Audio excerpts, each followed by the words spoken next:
Olá, tudo bem? Hoje o tema está maravilhoso. No nosso curso, na nossa série, o tema de hoje, sabe qual é? Nós vamos falar sobre a verdade que explica os sinais do fim. Prepare o seu coração, será uma grande bênção. E aí, está pronto? Ok, eu também estou pronto, Bíblia aberta. Você já pegou sua Bíblia, pegou uma caneta, pegou um papel, um caderno, alguma coisa? Veja só o que diz Amós 3, verso 7. A palavra de Deus diz exatamente assim: certamente o Senhor Deus não fará coisa alguma sem primeiro revelar o seu segredo aos seus servos, os profetas. Isso quer dizer que tudo que está acontecendo no mundo hoje, tudo que ainda irá acontecer, já estava previsto, já estava profetizado na palavra de Deus. Entende? Então, diante dessa afirmação, nós só podemos abrir a Bíblia em Mateus 24, para entender realmente o que Deus tem a revelar, qual é a verdade que Ele tem a revelar sobre o fim.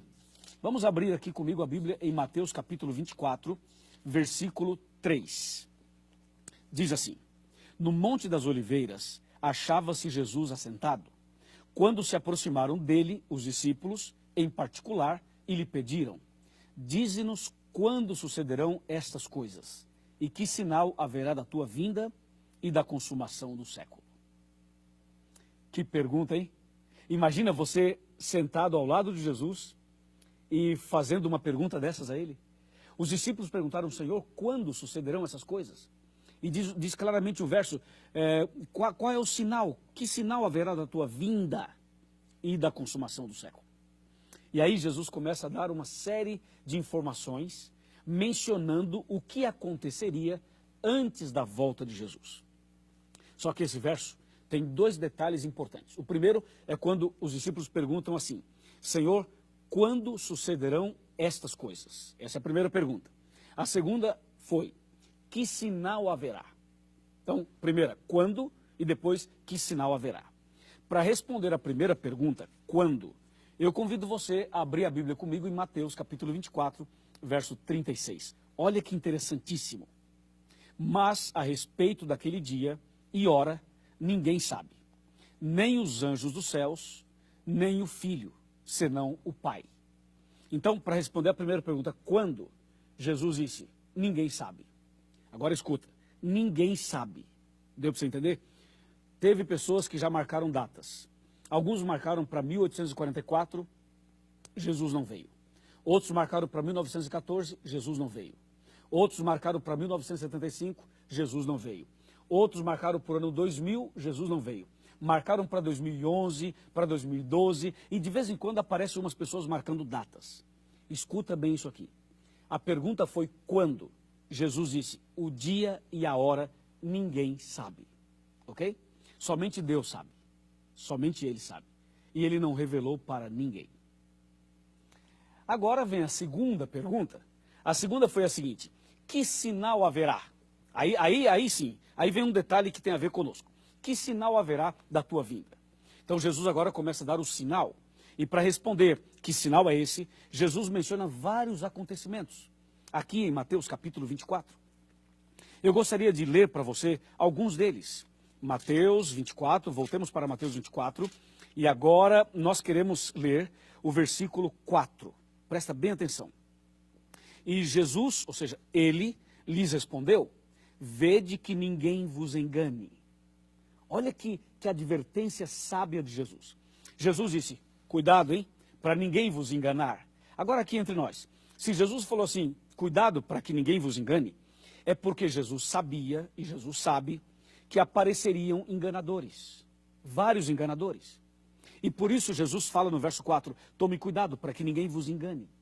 E aí o verso 5 ele fala assim: porque muitos, ouvirão muitos em meu nome, dizendo, eu sou o Cristo, e enganarão a muitos. Então Jesus já começa a dar exatamente a resposta para a segunda pergunta. Que sinal haverá? Então, primeiro detalhe, cuidado para ninguém vos enganar. Isso quer dizer, vai aparecer um, vai aparecer outro, aparecerão várias pessoas tentando enganar. E Jesus diz no verso 5, claramente no verso 5, vão aparecer muitos em meu nome dizendo, eu sou o Cristo, e enganarão a muitos. Bem, os textos continuam, e as revelações continuam, e a verdade sobre os sinais do fim continuam aqui em Mateus capítulo 24. Eu quero mencionar para você agora, por exemplo, o que diz o versículo 6. Olha o versículo 6. Certamente ouvireis falar de guerras e rumores de guerras. A Bíblia diz, não vos assusteis, porque é necessário assim acontecer, mas ainda não é o fim. Percebeu? Ele fala de guerras e rumores de guerras. Olha o verso 7. Porquanto se levantará nação contra nação, e reino contra reino, e haverá fomes e terremotos em vários lugares. Então agora ele fala de fomes e de terremotos. E o verso 8 diz, porém tudo isso, isto é o princípio das dores. E o verso 9 ele fala, vai aparecer tribulações, perseguições, ódio, e o capítulo 24 continua. Ou seja, hoje quando você olha no mundo físico, no mundo social e no mundo espiritual, você percebe claramente essas palavras, estas profecias, estas citações se cumprindo. Porque tudo isso faz parte do sinal que Jesus deixou, indicando a breve volta dele. Bom, o dia da volta de Jesus ninguém sabe, mas quando você vê guerras, rumores de guerras, terremotos, fome, quando você vê pessoas más, quando você vê corrupção, quando você vê inundações, quando você vê vulcões em erupção, quando você vê tsunamis, quando você vê todas estas tragédias acontecendo no mundo, significa que esse mundo não tem solução do ponto de vista humano. Que os homens, os políticos, os presidentes, os governadores, os prefeitos, estas pessoas, por mais bem intencionadas que sejam, elas não conseguem resolver os problemas do mundo. Porque esses problemas estão dizendo o seguinte, o mundo só tem um jeito, uma solução. E a única solução, o único jeito, é a volta de Jesus. Jesus vai voltar para colocar um ponto final na maldade deste mundo, no pecado. Ele vai acabar com o mal, acabar com o pecado e vai estabelecer definitivamente um novo céu e uma nova terra. Louvado seja Deus. Amém? Bom, a Bíblia, quando menciona os sinais do fim, a Bíblia também fala de outros detalhes, além desses que eu mencionei. Por exemplo, vamos abrir a Bíblia agora em Timóteo. Vamos abrir a Bíblia Sagrada no livro de Timóteo. E nós vamos para a segunda carta que Paulo escreveu a Timóteo, capítulo 3. Presta atenção, capítulo 3, verso 1. Sabe, porém, isto, que nos últimos dias sobrevirão tempos difíceis. Tempos difíceis? Me diz aí, estamos ou não estamos vivendo tempos difíceis? Isso quer dizer que nós estamos nos últimos dias. Tempos difíceis no trabalho, na família, nas relações, tempos difíceis na economia, tempos difíceis em todos os setores da sociedade. Olha o verso 2. Pois os homens serão egoístas. Vai vendo a lista. Egoístas, avarentos, jactanciosos, arrogantes, blasfemadores, desobedientes aos pais, ingratos e irreverentes.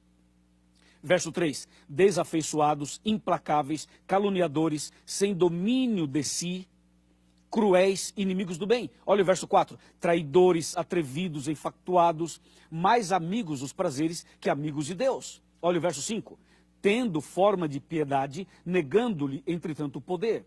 E o verso termina dizendo, foge também desses. Ou seja, todas essas coisas que eu li agora em Timóteo, aquelas que eu li em Mateus 24, estão dizendo algo para você, não estão? Ou seja, o que você olha hoje no cenário mundial, isso diz alguma coisa para você, não diz? Imagina você, um pai, que prende a filha por 17 anos como uma escrava. Esse pai abusa da filha, tem filhos com a filha e a mantém como sendo uma escrava dos seus caprichos. Eu estou falando de um pai. Não é horrível isso?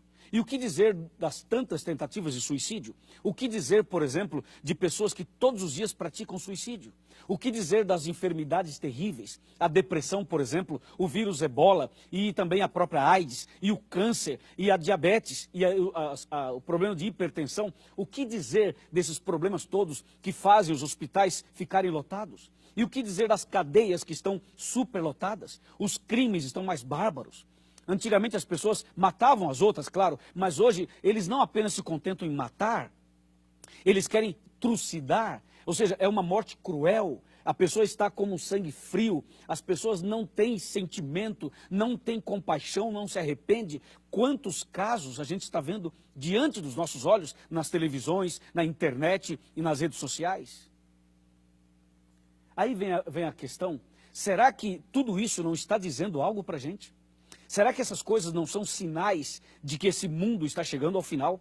Será que tudo isso não está avisando algo para você, meu amigo? Então, por que será que as pessoas estão ainda vivendo uma vida sem compromisso com Deus? Por que será que as pessoas ainda continuam participando de situações e de programas que nada tem a ver com a salvação delas? Eu quero dar os parabéns para você, porque você está aqui com a Bíblia na mão, estudando comigo a palavra de Deus. Agora eu quero convidá-lo a sentar para aquela nossa conversa importante de coração para coração. Bem, já estou aqui na minha sala, sentado aqui. Na verdade, não é minha sala, é a nossa sala. Quando eu sento aqui, é como se eu tivesse sentado na sua casa, ou no seu grupo de estudos bíblicos, ou na sua igreja, ou em qualquer outro lugar onde tem alguma pessoa estudando a Bíblia. Bem, vem cá um pouquinho, vem cá. Vem cá, pode vir. Chega mais perto. Chega mais perto, meu amigo. Isso, nós somos amigos. Pode chegar mais perto. É o seguinte. Jesus está voltando. Os sinais são claros. Esse mundo mau está chegando ao fim. E está chegando um mundo novo. Um novo céu e uma nova terra. Isso alegra o meu coração. Isso também alegra o seu coração, não é verdade? Então, meu amigo, eu pergunto, se Jesus voltasse hoje, você estaria preparado? Se a volta de Jesus fosse agora, você estaria salvo ou perdido? Salva ou perdida? Bem, ainda há tempo. Só de você estar aqui estudando a Bíblia conosco, significa que Deus está dando a você mais uma chance. Nem tudo está perdido. Você pode hoje tomar a decisão e se preparar para a volta de Jesus. Você pode nascer de novo. Você deve nascer de novo. Então procure a Igreja Adventista do Sétimo Dia. Vá à nossa igreja e diga assim, eu assisti um estudo bíblico, um DVD sobre a verdade, e eu quero me preparar para a volta de Jesus. O pastor vai te receber, os nossos irmãos irão receber, os membros da igreja irão receber você, e você vai começar agora a ampliar seus conhecimentos, os seus estudos, e vai se preparar para a volta de Jesus. Porque os sinais estão aí, diante dos nossos olhos. Você aceita esse convite? Aceita esse chamado de Jesus? Aceita começar hoje uma vida nova? Aceita se preparar para a volta de Jesus? E aí se você fala, pastor, eu aceito. Vamos ver, fala aí. Aceita ou não aceita? Quer se preparar para a volta de Jesus? Fala, meu amigo. Diz aí, aceita ou não aceita? É claro que você aceita. Então só quando você falou assim, eu aceito. Sabe o que aconteceu? Acabou de cumprir mais uma profecia. É isso aí. Sabe qual se cumpriu agora? Quando você disse, eu aceito, eu quero. Se cumpriu Mateus 24:14 na sua vida. O Evangelho do Reino, ele foi pregado para você, está sendo pregado agora. E se você aceitou, significa que essa profecia na sua vida se cumpriu. Parabéns, parabéns, louvado seja Deus. Seja bem-vindo, bem-vindo ao povo de Deus. Eu quero orar por você e agradecer a Deus por sua decisão. Vamos orar? Vamos. Senhor nosso Deus, muito obrigado porque essa pessoa tomou uma importante decisão. Muito obrigado por esse tema maravilhoso que anuncia o fim desse mundo mau e o início de um mundo novo, o início de um novo céu e de uma nova terra. Eu entrego essa pessoa nas tuas mãos. Em nome de Jesus. Amém.